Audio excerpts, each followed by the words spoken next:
El proyectil de artillería llegó sin previo aviso. Era el 18 de junio de 1945. La isla de Okinawa ardía. Las fuerzas estadounidenses llevaban casi 3 meses inmersas en algunos de los combates más feroces de toda la Guerra del Pacífico, y esa tarde, un grupo de oficiales se encontraba cerca de un puesto de observación en una cresta llamada Kunisi, observando cómo se desarrollaba la batalla a sus pies. Uno de esos oficiales era el general Simon Bolivar Buckner Jr., comandante del 10º Ejército de los Estados Unidos, la mayor fuerza terrestre que Estados Unidos había reunido en todo el teatro del Pacífico. Tenía a casi 180.000 hombres bajo su mando. La batalla estaba prácticamente ganada. Entonces, un proyectil de artillería japonés impactó contra las rocas de coral que tenía al lado. La metralla le atravesó el pecho. En cuestión de minutos, el general Simón Bolívar Buckner Jr. estaba muerto. Y en ese instante, el mando de todo el 10º Ejército, 180.000 soldados e infantes de marina, pasó a un hombre que había dedicado gran parte de su carrera no a tierra, sino al aire. Un hombre que había pilotado biplanos en la Primera Guerra Mundial. Un hombre que se había forjado una reputación con alas en el pecho y el olor a aceite de motor en su uniforme. Un hombre que, según todos los criterios convencionales del estamento militar, no debería estar al mando de un ejército. Y, sin embargo, en uno de los momentos más asombrosos de la historia militar estadounidense, eso fue exactamente lo que sucedió. ¿Quién era este hombre? Y cómo un aviador de la Infantería de Marina, originario de la zona rural de Florida, se convirtió en el único piloto en la historia de Estados Unidos en comandar un ejército de campaña en combate. Su nombre era Roy Stanley Heiger, y su historia es una de las trayectorias más extraordinarias en la historia del ejército de los Estados Unidos.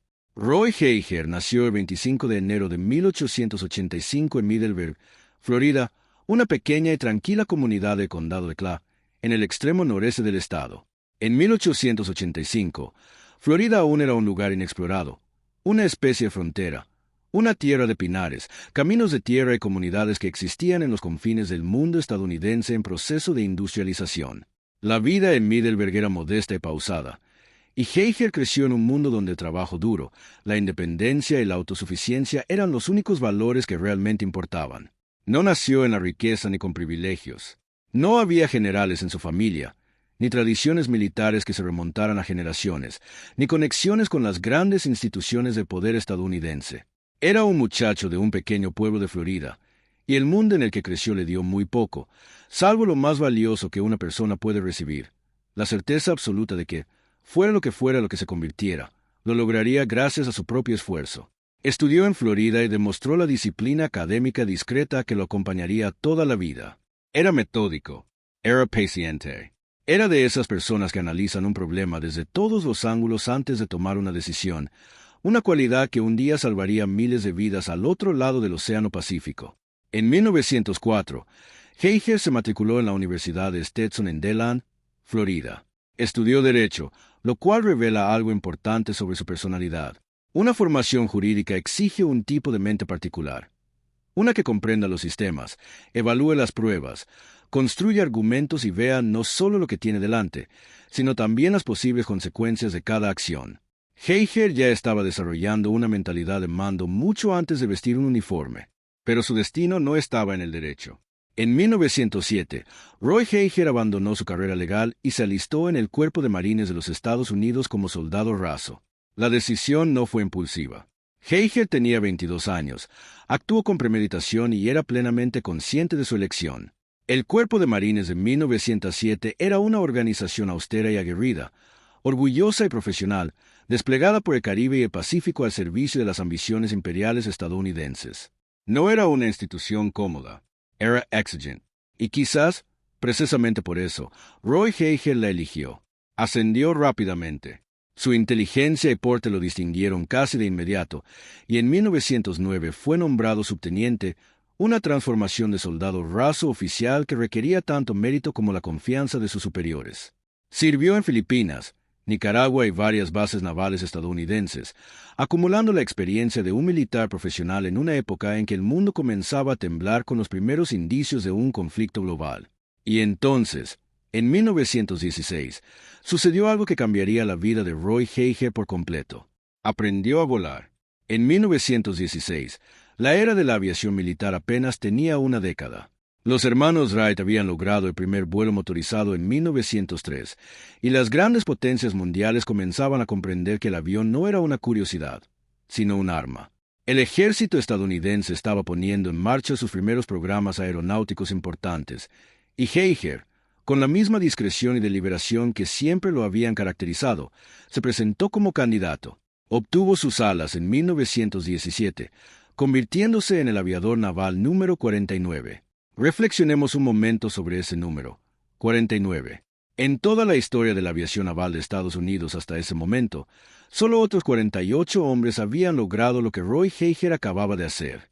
Fue, en todo el sentido de la palabra, un pionero. No seguía una tradición, sino que la creaba. Cuando Estados Unidos entró en la Primera Guerra Mundial en abril de 1917, Heiger estaba preparado.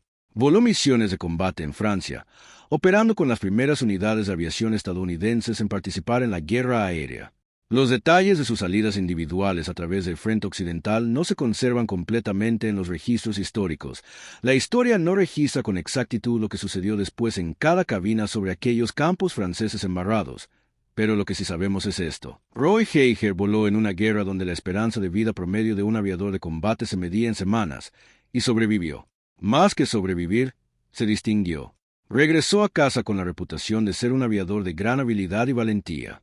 Y entonces hizo algo que casi ningún oficial en la historia del ejército estadounidense había hecho jamás. Perseveró. Durante los años entre las guerras, mientras otros oficiales optaban por la especialización y la cúpula militar debatía si la aviación era realmente fundamental para la guerra moderna, Roy Heiger se negó a ser definido por una sola dimensión: Commando Unidades de Aviation. Asistió a la Escuela de Guerra del Ejército. Estudió estrategia, logística y la profunda estructura del poder militar al más alto nivel.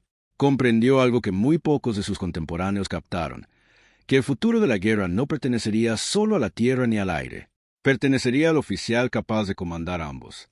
Y así, durante las décadas de 1920 y 1930, Roy Heiger, de forma discreta y metódica, se convirtió en ese oficial. Para cuando las bombas japonesas cayeron sobre Pearl Harbor el 7 de diciembre de 1941, Roy Heiger tenía 56 años y llevaba 34 años en la infantería de marina. Había volado en una guerra mundial. Había estudiado en los niveles más altos de la educación militar estadounidense. Había comandado unidades de aviación durante 2 décadas de servicio en tiempos de paz. Estaba, en todos los sentidos, preparado. La Guerra del Pacífico comenzó mal para Estados Unidos. Los repentinos y catastróficos ataques japoneses en el Pacífico a finales de 1941 y principios de 1942 dejaron a las fuerzas estadounidenses en una situación crítica. Filipinas cayó. La isla Guam cayó. Guam cayó el 10 de diciembre de 1941, apenas 3 días después de Pearl Harbor. La maquinaria militar japonesa parecía imparable, y tanto en Washington como en el Pacífico, los comandantes estadounidenses se esforzaban por encontrar la manera de mantener la línea de frente. El punto de inflexión comenzó en una isla llamada Guadalcanal. En agosto de 1942, los marines estadounidenses lanzaron la primera gran ofensiva aliada de la Guerra del Pacífico, desembarcando en Guadalcanal, en el archipiélago de las Islas Salomón. La lógica estratégica era brutal y directa. Los japoneses estaban construyendo un aeródromo allí, y quien controlara ese aeródromo controlaría el espacio aéreo sobre el océano circundante. Sin superioridad aérea, ninguna fuerza naval podría sobrevivir. Sin apoyo naval, ninguna fuerza terrestre podría resistir. El aeródromo lo era todo. Los marines tomaron el aeródromo el 8 de agosto y lo rebautizaron como Campo Henderson. Y casi de inmediato, los japoneses comenzaron a intentar recuperarlo. Durante los meses siguientes, Guadalcanal se convirtió en una pesadilla tridimensional simultánea. En tierra, la infantería japonesa atacaba a través de la jungla en oleadas sucesivas de asaltos frontales. En el mar, la armada japonesa llevó a cabo una serie de devastadores combates nocturnos, conocidos como el Expreso de Tokio, transportando suministros y refuerzos a través del estrecho entre las islas. Y en el aire, la aviación japonesa bombardeaba repetidamente el aeródromo de Henderson, intentando destruirlo, razón fundamental de todo aquello. En septiembre de 1942, Roy Heiger llegó a Guadalcanal para tomar el mando de lo que se denominó la Fuerza Aérea Cactus. El conjunto de aeronaves de las Fuerzas Aéreas de la Infantería de Marina, la Armada y el Ejército que operaban desde el aeródromo de Henderson. Era, objetivamente hablando, un mando desesperado. La situación que heredó Heiger era catastrófica. El aeródromo de Henderson sufría ataques aéreos casi diarios de bombarderos y cazas japoneses que descendían desde Rabaul. Sus aviones eran un conjunto heterogéneo, viejos, maltrechos y con escasez constante de repuestos, combustible y munición. Sus pilotos estaban exhaustos, realizando múltiples misiones al día, durmiendo en trincheras y alimentándose de lo que les permitía la escasez de suministros. La Armada japonesa bombardeó el aeródromo desde el mar durante varias noches, y en más de una ocasión, los hombres de Heiger despertaron para encontrar sus aviones destruidos y la pista de aterrizaje completamente inutilizada. Y sin embargo, Heiger se mantuvo firme. Él mismo realizaba misiones de combate, un acto asombroso para un general de brigada, y que sus superiores intentaban detener periódicamente. Pero era imposible. No por imprudencia, sino porque comprendía que un comandante que vuela junto a sus hombres se gana algo que ninguna orden ni rango puede comprar: su absoluta confianza. Cuando Roy Heiger se subía a un Grumman Wildcat y volaba contra los Zirhus japoneses, sus pilotos sabían que quien les daba las órdenes entendía lo que se sentía tener un caza japonés pisándoles los talones sobre las Islas Salomón. La Fuerza Aérea Cactus, bajo el mando de Heiger, se convirtió en uno de los instrumentos decisivos de la campaña de Guadalcanal. Sus pilotos derribaron cientos de aviones japoneses. Attack barcos japoneses. Brindaron apoyo aéreo cercano a las tropas terrestres que combatían en la jungla. Día tras día, misión tras misión, en aviones que se desintegraban por la presión, los aviadores de Heiger mantuvieron el control del espacio aéreo sobre Henderson Field. Jamás renunciaron a la superioridad aérea. No del todo, no cuando más importaba. La ofensiva japonesa en Guadalcanal fue detenida a mediados de noviembre de 1942. Japón evacuó la isla en febrero de 1943. Fue la primera gran derrota terrestre japonesa de la guerra, y Roy Heiger fue una figura clave en ella. Por su mando de la Fuerza Aérea Cactus, recibió la Medalla al Servicio Distinguido y la Cruz de la Armada, la segunda condecoración más alta del sistema de la Armada y el Cuerpo de Marines. Pero Guadalcanal fue solo el principio. La Guerra del Pacífico en 1943 y 1944 fue una vasta y agotadora campaña de salto de isla en isla, una estrategia diseñada para aprovechar la superioridad industrial y naval estadounidense para apoderarse de islas clave, construir aeródromos y avanzar la línea de ataque cada vez más cerca de las islas principales de Japón. Era una estrategia que exigía comandantes capaces de pensar en 3 dimensiones simultáneamente, que comprendieran la relación entre el poder aéreo, el poder naval y el combate terrestre, y que pudieran coordinar operaciones conjuntas enormemente complejas a lo largo de cientos de kilómetros de océano abierto. Roy Heiger se estaba convirtiendo precisamente en ese tipo de comandante. Durante la campaña de Bougainville a finales de 1943, comandó el primer cuerpo anfibio de infantería de marina, supervisando los desembarcos en la bahía de la Emperatriz Augusta el 1 de noviembre y los posteriores combates que establecieron una cabeza de playa aliada en la isla. La operación de Bougainville fue uno de los desembarcos anfibios más complejos de la Guerra del Pacífico hasta ese momento, requiriendo una coordinación precisa entre las fuerzas navales, las tropas terrestres y la aviación. Heiger la llevó a cabo con una destreza que cautivó incluso a los observadores más escépticos del alto mando del ejército que presenciaron el trabajo de los infantes de marina. Luego llegó Guam. Guam cayó en manos de Japón el 10 de diciembre de 1941, 3 días después de Pearl Harbor, y su reconquista era tanto un imperativo estratégico como algo más personal para las Fuerzas Armadas estadounidenses. Soldados estadounidenses habían sido capturados allí, habían sufrido allí, y para la Armada y el Cuerpo de Marines, Guam representaba una deuda que debía saldarse. La isla debía ser recuperada no solo por su ubicación estratégica, sino también por lo que su pérdida había significado. Heiger comandó el tercer cuerpo anfibio durante el asalto a Guam, que comenzó el 21 de julio de 1944. La fuerza de desembarco llegó a las playas de Asan y Agat enfrentándose a una feroz resistencia japonesa. El terreno era implacable. Selva densa, crestas escarpadas y posiciones defensivas japonesas cuidadosamente preparadas y reforzadas durante 2 años y medio de ocupación. Los combates fueron encarnizados y a corta distancia, medidos en metros y horas, en el peso de la mochila de un infante de marina y en la distancia a la que un hombre podía lanzar una granada. Pero Heiger impulsó a su cuerpo de ejército sin descanso hacia adelante. Comprendía el ritmo estratégico. Cada día que la batalla continuaba era un día más de bajas, un día más de consumo de recursos, un día más en que la resistencia japonesa podía reforzarse. Presionaba a sus comandantes, visitaba el frente, coordinaba el apoyo aéreo y artillero con la meticulosidad de un hombre que comprendía perfectamente el coste en vidas humanas cuando el apoyo de fuego no llegaba a tiempo o aterrizaba en el lugar equivocado. El 10 de agosto de 1944, tras 20 días de combates, Guam fue declarada segura. La isla volvió a estar en manos estadounidenses. Por su mando en la operación de Guam, Heiger recibió un reconocimiento adicional, forjando una trayectoria que se convertiría en una de las más destacadas de cualquier oficial en el Pacífico. Luego llegó Peleliu. La batalla de Peleliu, que comenzó el 15 de septiembre de 1944, sigue siendo una de las batallas más controvertidas y brutales de toda la Guerra del Pacífico. La isla era un pequeño atolón de coral en el archipiélago de Palaos, y los planificadores estadounidenses creían que podría ser tomada en 4 días. Se equivocaron estrepitosamente. Peleliu fue defendida por casi 11,000 soldados japoneses al mando del coronel Kunio Nakagawa, quien había abandonado la estrategia tradicional japonesa de luchar en las playas. En su lugar, creó un sistema interconectado de cuevas, túneles y posiciones fortificadas en las crestas centrales de la isla. Un sistema de defensa que definiría las tácticas japonesas durante el resto de la guerra.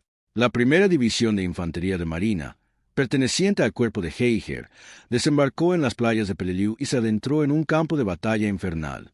El calor era sofocante, las temperaturas superaban los 38 grados Celsius, y los combates en las crestas, en una serie de posiciones aterradoras que los infantes de marina bautizaron como Cresta de la Nariz Sangrienta, fueron tan intensos y feroces como cualquier otro visto en el Pacífico. Los hombres luchaban en cuevas, en túneles, con lanzallamas y explosivos, a distancias que les permitían ver los rostros de sus víctimas. Heiger coordinó el esfuerzo, rotando unidades, dirigiendo el apoyo de fuego y manteniendo la presión implacable que finalmente desgastó a la guarnición japonesa. La batalla duró hasta el 27 de noviembre de 1944, 73 días, no 4. La primera división de infantería de marina sufrió casi 7,000 bajas. El debate sobre si era necesario tomar Peleliu continúa entre los historiadores hasta el día de hoy. Pero a Heiger se le había encomendado una misión, y la ejecutó con la profesionalidad que llegó a definir todo lo que hacía. Y entonces, en la primavera de 1945, tuvo lugar la última y más importante batalla.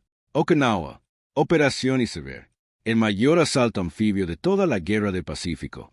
El plan contemplaba el desembarco de casi 180,000 soldados estadounidenses en Okinawa el 1 de abril de 1945, domingo de Pascua, Día de los Inocentes, y su posterior avance a través de una isla que los japoneses habían convertido en una fortaleza. La isla estaba rodeada de aviones kamikaze, custodiada por lo que quedaba de la armada japonesa y defendida en tierra por el 32º Ejército japonés al mando del teniente general Mitsuru Shijima, quien había construido una red defensiva de extraordinaria profundidad e ingenio.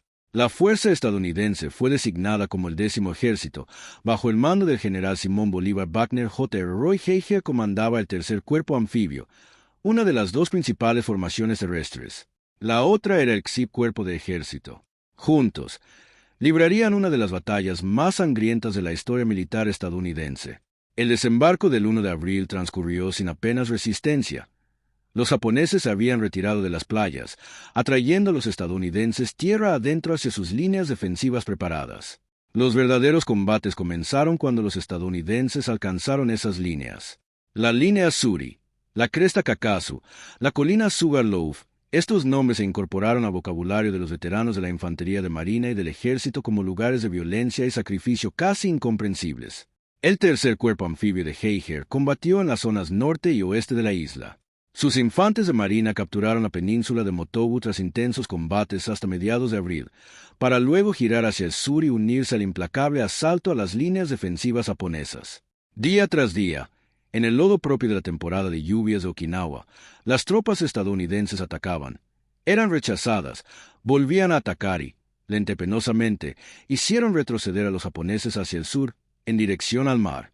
Los kamikazes eran una presencia constante, no en tierra, sino en la mente de todos aquellos que sabían que los buques de guerra que los apoyaban estaban siendo atacados una y otra vez por pilotos japoneses que elegían la muerte como arma. Casi 400 barcos estadounidenses resultaron dañados en Okinawa. Casi 3 docenas fueron hundidos.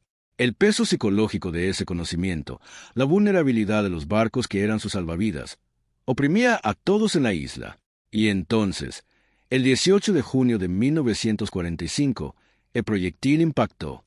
El general Wagner se había adelantado para observar los combates cerca de la posición del 8º Regimiento de Infantería de Marina en la cresta de Kunishi. Un equipo de observación de artillería japonesa avistó la inusual concentración de oficiales y solicitó fuego de artillería.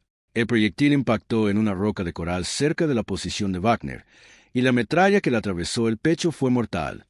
Murió 10 minutos después, convirtiéndose en el oficial estadounidense de mayor rango caído en combate durante toda la Segunda Guerra Mundial. Roy Heiger asumió el mando del 10º Ejército. En ese instante, ocurrió algo que jamás había sucedido antes ni ha vuelto a suceder en la historia militar estadounidense.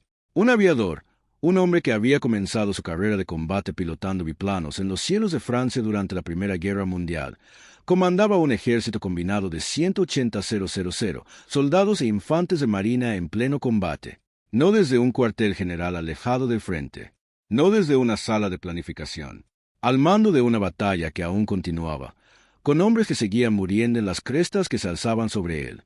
El general Roy Heiger comandó el 10º Ejército durante 10 días. 10 días. Eso fue todo lo que se necesitó, porque para cuando Heiger asumió el mando, el 32º Ejército japonés estaba derrotado. La línea Suri se había derrumbado.